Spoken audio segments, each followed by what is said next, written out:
Hi lovely people, welcome back to my channel. This is Noyalo the Balanced Nurse, and today we are going to be talking about two key elements that can change your life for good.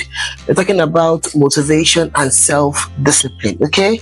Whether it is your career, your health, relationship, or even personal growth, these two work hand in hand. So today let's dive into the video. Before we start, in case you've not known me, my name is Noyalum. I am a nurse who is currently practicing in the UK, but I was trained back home, Nigeria. Yes, Nigeria. On this channel, we do a variety of things. We talk about healthy living, we talk about productivity, and we look for a way to balance both of them.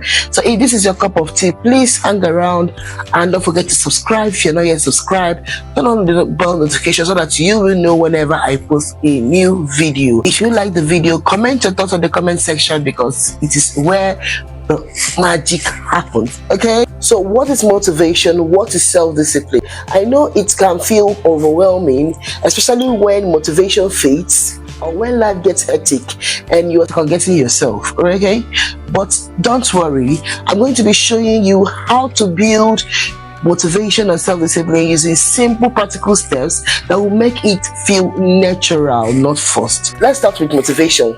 Motivation is that inner drive that pushes us to take action, but because it's an emotion, it doesn't really last. When we are excited, motivation is high, but when we are stressed, tired, or even distracted, it can disappear.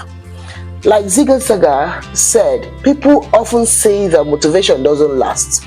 Well, neither does bathing. So in other words, it is saying that it is recommended daily. So this means motivation is what we need to cultivate on a daily basis. It can be strenuous. But why do we lose motivation? Well, because it's often tied to our emotions. Like I said earlier, when life gets tough, it is easy to lose the drive.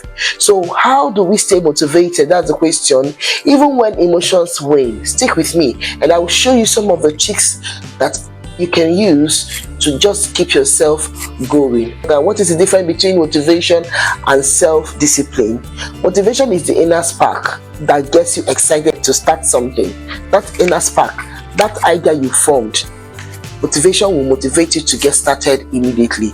It's like the burst of energy you feel before you set a goal. Maybe you want to do a particular thing. Immediately, the first thing that comes to your head is, okay, let's start doing it. It's unreliable because it's influenced by what you feel at the moment. Highs are not always there. There are times you have lows as well. So when the lows happen, what do you do? So self-discipline is what keeps you going long after your motivation fades. So discipline is about commitment.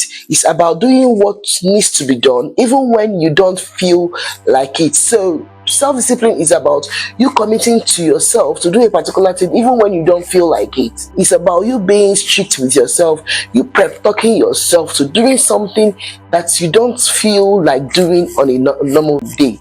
For instance, you might feel not to take your bath, but because you know you just have to go and take your bath, you just have to take your bath.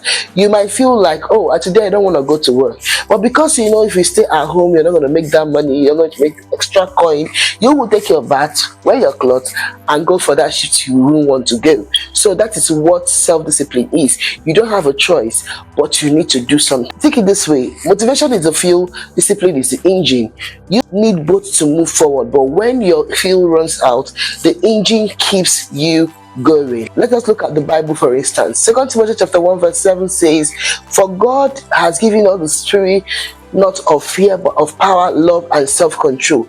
The verse reminds us that self-discipline is something we are equipped with to push through even when we don't feel motivated. So even God has given us that power of self-control for us to keep moving because He knows how important it is to have self-discipline and how very fleeting motivation can be. So now, why do we slip up? For many reasons. It can be because of distraction that we find around us. Come on, let us face it. Your social media, your Netflix, or just even trying to avoid important taxes that you are supposed to do. That is when our motivation and our discipline gets shaky. One of the best ways to stay motivation is trying to set a clear boundaries for yourself to allow yourself move in life. Apps like Forests, for instance, Stay Focused or Rescue Time can help you limit the distractions and track your focus time. So some of these apps, you can install them in your phone, and they will help to remind you of why are you doing it again? Are you sure you want to go into that Instagram? Are you sure you want to enter Facebook? Okay, it's going to maybe allow you, instead of you having a direct access to some of the socials, it will pause and say, oh, don't you think you want to go to Audibly, or that kind of a thing. So you might want to imbibe some of these apps into your phone just to help you with restricting what you take in. And whenever you go onto the social media, whenever you use your phone, ask yourself, this content I am consuming right now, is it building me or is it draining me? Do I feel stronger? Do I feel motivated? Do I feel energetic after consuming this? Or do I feel drained? Do I feel lazy? Do I feel as if something is taken away from me? So these are the things you have to ask yourself whenever you go into some of the social spaces. Limiting distraction is the first step to strengthening both your motivation and your discipline. I tell you, in today's world, we have been addicted to media that it gives us a quick hit of dopamine, making it harder for us to focus and to be productive. But the good news is you can break the cycle with some of these conscious effort. So like I said, you can use some of these apps just to make sure that you are focused. Okay, it's working for me. I installed one app in my phone, and it's working real good. Sometimes if I want to use the Instagram, it will ask me, are you sure you want to use the Instagram? Are you sure you want to do this? It's more than just your willpower. It's about understanding yourself and your patterns. In her book, The Mountain Is You by Brian West, by the way, this is one of my favorite books of all times for now, okay? Talks about how our internal struggles can lead to self-sabotage. She says that mountain in front of you is a challenge you must overcome to step into your given purpose. Sometimes our lack of motivation or even discipline is a sign that we need to dig deeper into what is holding us back. Maybe you're supposed to do a particular thing, and you feel that thing is very important, but you just are not out for it. Have you asked yourself, what is actually keeping me out from doing this particular thing that I know is very important? For instance, I normally make my videos on Sundays when I have time, but sometimes, somehow, I have been procrastinating, I've been spoiling it, and at some point I was like, why are you dulling? Okay, why are you actually keeping this particular thing you're supposed to do all this while? Why don't you go ahead and do it? I had to dig deeper, and I told myself, okay, I think I have to, this is the problem, that is the problem. It helped me tackle it. I now understood the reason why it's happened that way. At some point I was like, what are you doing? Why are you giving yourself excuses? I digged deeper, because the mountain you're actually looking at is you. The problem is within, and most of the time we're looking for it outside, the solution outside, whereas the problem we are seeking to solve is within our reach. The solution is in our arsenal. It's just for us to open the bag and pick out the one that's going to help or unlock that key. By reflecting through journaling and quiet time, you can uncover what's really stopping you. Why do you avoid certain tasks? What makes you lose focus or procrastination? Understanding your thoughts helps you address the root cause of your indiscipline. Very clear as day. I can remember when I was growing up, my teenage years, there is this particular thing we are taught in church. There is quiet time and meditation. That's the first place I heard it, and we were asked to have a quiet time. As a Christian, we are asked to, start imbibing this particular thing of, setting yourself apart from the noise, setting yourself apart from every other person, and having your own devotional where you read the Bible, you pray, and also you start reflecting and meditating on the word of God. Just like Joshua chapter 1 verse 8 says, this book of law shall not depart out of your mouth, that you should meditate on it day and night, that you may do and observe to do all that is written therein. Then you shall make your ways prosperous, and you will have good success. So he didn't just tell us, just read the book of law and we just go. So that you should meditate on the book of law day and night. It shows you the power of meditation. Meditation can help you imbibe some of these things, help you decide some of the things that is hard. For instance, now, maybe you're looking for a solution and you're confused, you don't even know how to do it. You can just try the act of meditation and mindfulness. It has a way of unlocking and unplugging it. By reflecting through journaling or quiet time, you can uncover what's really stopping you. Why do you avoid certain tasks? What makes you lose focus or procrastinate? Understanding your thoughts helps you address the root cause of discipline. So journaling is simply the time you use to write down the events of your day, write down what your problem is, why you're feeling upset or anything. So it's a time for you to reflect. Quiet time is setting yourself apart to reflect on the what you are supposed to reflect, be it the word of God, be it whatever that has happened in your day. So when you set yourself apart to try writing down and finding out, going deeper into your mind to bring out some of the things that is causing you to do things you are doing and it's limiting you from doing or performing optimally, that is what journaling actually helps you to do. Because most of the time we'll be talking about journaling. People don't really understand why it is important to do that. So journaling is an art of deep work. When you go in deeply to search yourself, to ask yourself questions. I can remember in Nigeria, reflection, it wasn't a thing for us. In fact, the first time I actually understood the art of reflection was when I came to the UK. It's quite unfortunate, but that is the truth. We knew the act that there is reflection, like it was used during the time if you want to do your renewal and everything as a nurse back home. But when I came to this country was when actually I understood that reflection is actually a big thing if you want to grow. So if you're one person that wants to grow and you want to do good, reflection is something you should imbibe as your daily thing. Not just a one-time thing, no, it's a daily thing. And most of the time, the best time to do these quiet times and the best time to do this journaling should be in the morning. I think the morning is the best. But it depends on what. If you're a night crawler, maybe you find peace at night, do it. If you're an early riser, that is another time to do it. I have a separate book I use in journaling my work. I have my prayer journal. Probably if I want to pray on something now, I start writing it down, what actually I want God to do, how I want it to be done, and all. Next, we'll talk about how to build daily habits that will help you maintain your motivation, strengthen your discipline.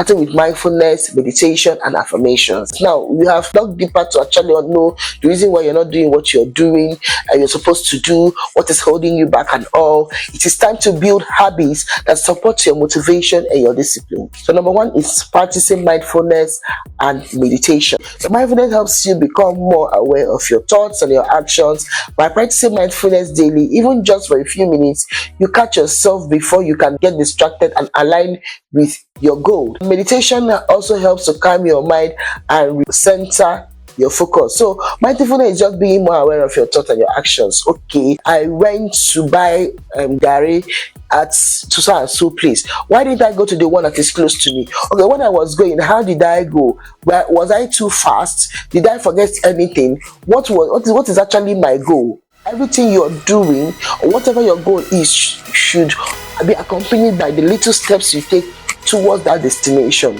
And what mindfulness helps you to do is to be aware of your actions and also make you to redirect yourself to stay on that path. Meditation is when you do the deep work. Okay, it helps to calm your mind and recenter your focus. Another tool that is very powerful that I would recommend to incorporate as your habit that will help you with self-discipline is affirmations. I cannot overemphasize affirmation. Positive affirmation can play a huge role in keeping both motivation and self-discipline strong. You can heal your life. Louise Hay explains how affirmation can help shift your mindset. Start with affirmation like I am capable, I am consistent, or I will achieve my goal. Affirmation is so powerful that even the Bible in Proverbs chapter 18 says the tongue has the power of life and death. In other words, what you speak over your life has power. So speak positively and align your thoughts with your goal. One of my mentors that I listen so much, I love him so much, John Obidi, God bless you wherever you are, was talking one day, and one of the night classes he mentioned that tongue can be related to language. So he says power of life and death lies in your language. So what language are you using for yourself? What language are you speaking over your children? What language are you using over yourself? What are you saying to yourself? Some people are so harsh with themselves. They are so self-critical that they don't even look at the big picture, some of the big things they are doing. I know I can fall into the category. I'm consciously telling myself you are good, you can do better, and you are doing okay. You are watching, you are capable of doing it, you can achieve good. You might want to tell me that affirmation is a psych thing. Okay, even if it's a psych thing, and so what? I remember one passage in the Bible where Job was suffering so much, and one of his friends says, Job, my friend, have you commanded your day? This just goes to show you that what you even speak to your day as a Christian, as a person, get things to reflect on you. Positive affirmation is very important. Speak life to yourself. The power of life and death lies in your language, lies in your tongue. Very important. Use that word. Tell yourself, I am strong. I am capable of doing things. I am not lazy. I am hardworking. I am productive today. All those good stuff, speak it to yourself. My day is blessed. My feet are blessed. Wherever I go, I possess. All these things you say are very important. Third tool I'm going to be talking about is journaling as goal setting. I talked about it briefly before. I'm going to say it again. Writing down your goals helps you stay focused, and journaling lets you reflect on your progress. Let me take it again. Writing down your goals help you stay focused, and journaling lets you reflect on your progress. As Habakkuk chapter 2 verse 2 says, Habakkuk 2:2 says, write the vision and make it plain. When you have a clear picture of what you are working towards, you are more likely to stay motivated and disciplined. You make a goal and you don't write it down, you don't make it plain, you will forget it. I know that a lot of us did write our goals in the beginning of the year. How many of you have gone back to look at those goals and say, okay, which one have I done? Okay, I have done this, I have achieved this, and take them off it. It gives a sense of fulfillment when you do some of the things, some of the goals, and you take it off. So journaling helps you also keep you in track. Journaling helps you to look at the goals again in black and white. Okay, you are seeing it, you're seeing the goals, and you're taking them off. It gives you a sense of responsibility to even make another goal again. Healthy habits. This channel is big on healthy habits, healthy living, healthy lifestyle. Don't forget the basics. Get enough sleep, exercise, and eat well. When your body is healthy, your mind has to stay sharp, making it easy for you to be motivated and be disciplined. Plus, when you feel good physically, you are likely less to burn out. The previous video we had on this channel, we talked about how some of the food you eat can affect your mood, can affect your sleep, can affect your body, can affect everything. So if you don't eat well, if you don't sleep well, if you don't exercise, you might not really live optimally and you feel very tired. For instance, if you eat carbohydrates, you feel a lot of cravings, you feel tired, you feel depressed. Like a lot of things comes when you eat a lot of carbohydrates. But when you try to portion it, or maybe you eradicate it completely from your meal, you feel a lot energetic, you feel a lot better. And you might not know this. Maybe you're eating wrongly, you're not living healthy. That most of the time you feel so tired and lazy. I don't even know why you're feeling tired, and you don't know why you're feeling lazy. Look in. It might actually be because there are some things you are overlooking, which is the food you're eating, or you're not even putting a lot of exercises in your day. Whenever you exercise, that chemical transmitter called the endorphins start acting in your body.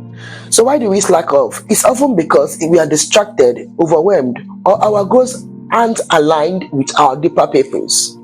But reflecting, setting boundaries, and building healthy habits, it often becomes easier to maintain both your motivation and your discipline. So slacking off might be because you're distracted, it might be because you're overwhelmed, it also might be because your goals might not be aligned with your inner purpose. So sometimes some people actually set goals that does not align with where they are going to. And there is no way you will know where you're going to if you have not tried to find out what you are. And how can you find out who you are, what your purpose is, if you are not set yourself apart to do deeper things, to do deeper thinking, deeper reflections, and try to understand what your deeper thoughts are? If you have not set boundaries on social media, you'll be consuming other people's content that is influencing your personality. Because whenever you go to somebody's blog, whenever you go to somebody's page and look through their posts, you are just taking a part of them. So we have to start using the social media the right way. We have to start allowing our phones, allowing our social gadgets work for us. You should not just use it to become a tool of success, of distraction, losing time, losing energy. I've got people asking me, oh, how do you do it? You've got 2 children, you've got a family, you've got no help. You go to work and also you put out content. Why would I put out content? Because I maximize my time. Now, the big question, when do we start? Now, the best time to start building all this good stuff is now. A journey of 1,000 miles will always begin with a step. If you don't throw the first step, you have not started. You can even do the 5-minute rule. That big thing that you're supposed to do, why don't you do it for 5 minutes and stop? That thing you're supposed to go, that place you're supposed to go, why don't you target to finish it in the next 5 minutes and stop? And let me tell you, immediately you start, you have killed procrastination, you have killed your delay, you have killed your laziness, and you say that you see keep on moving. Then if you start doing it and you don't feel like it, rest. After 5 minutes again, you continue. Keep doing that thing. Keep taking that step. Oh, I am too fat. I want to slim down. Why are you not putting the work? Why are you not going starting with just taking 1,000 steps? From there, you take 2,000 steps. From the 2,000, you keep on increasing and increasing and increasing. You are giving yourself the opportunity to expand, your body the opportunity to move forward. Every decision you're taking should start with one step. Whether you're setting boundaries around distraction, practicing mindfulness, or adding affirmation to your routine, start small. We're saying just start small, but do not remain small. Start small. Push yourself to push through another boundary. Keep doing it, keep pushing, and you'll see the sky is just your starting point, not even your limit again. What small habits are you going to start building today to build your motivation and your self-discipline? Let me know in the comment section. Let us support ourselves. If at this point you have not yet subscribed to our YouTube channel, what are you waiting for? It's the time for you to subscribe, you turn on your bell notification so that some of these goodies you will not be missing it. Okay, and don't forget to give us a thumbs up if you like the video so that the algorithm will know that it's helpful to you, and share with your family and friends. Come on, share. Don't forget to comment and let us talk down there.